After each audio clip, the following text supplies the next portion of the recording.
Hello guys! Good afternoon! Welcome to watch my video. So nandito po ako guys sa garden ko.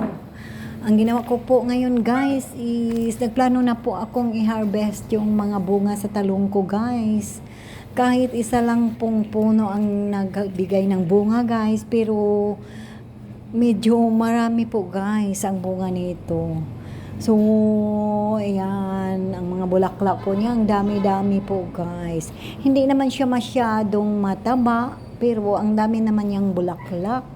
At itong mga bunga na to na malalaki na, so kunin ko na lang po ito para ano na guys, gulay ko na po. So ito po nakuha ko guys, 3 lang po para safe po siya sa mga uod. Ayan, to libre na po ako sa panggulay guys sa tanim ko na talong.